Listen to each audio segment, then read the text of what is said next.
To our sons and daughters of Klepe, at home and abroad, your community needs you.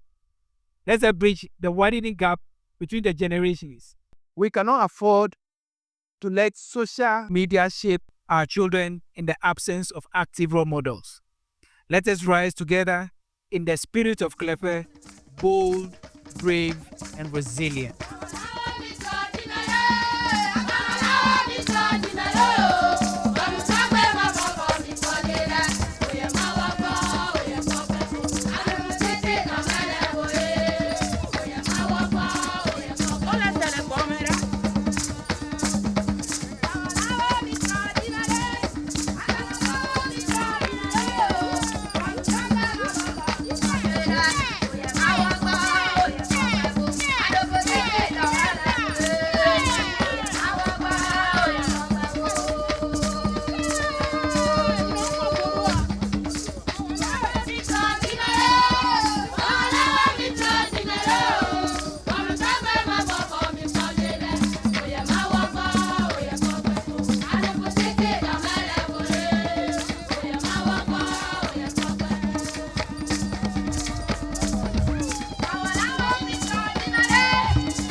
On behalf of His Excellency, the President, and Her Excellency, the Vice President of Ghana, I bring you warm greetings and heartfelt congratulations as you celebrate your annual Yam Festival.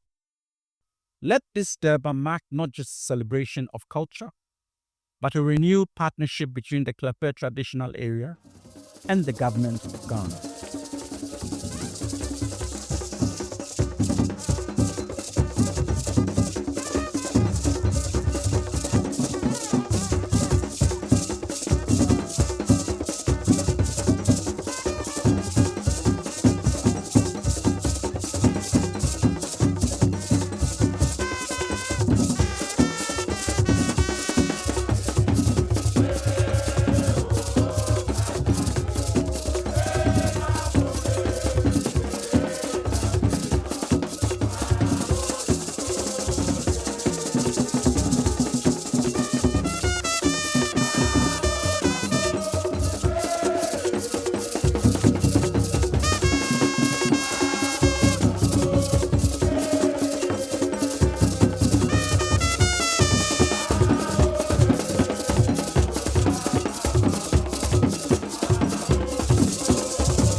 It is with deep honor that I join you today at this Klepe Yam Festival, a celebration not just of harvest, but of our enduring heritage, our resilience, and our shared destiny. This year's theme, Youth Empowerment, the future of our community, is both timely and prophetic.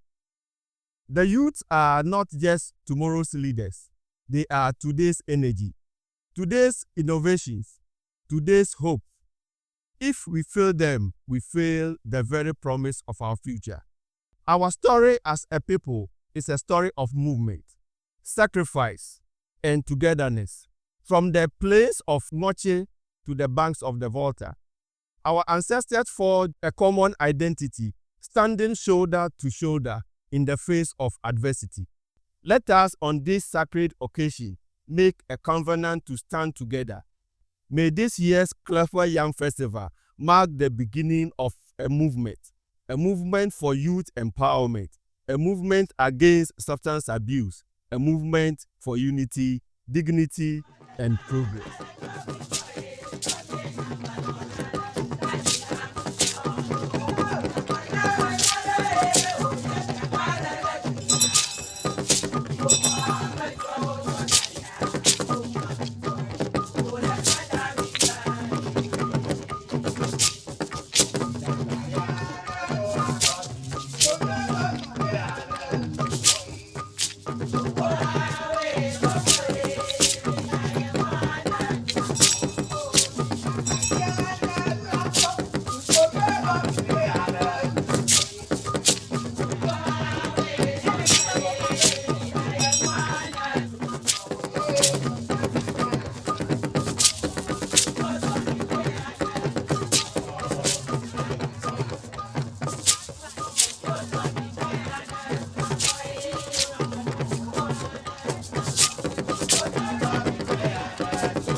Oh,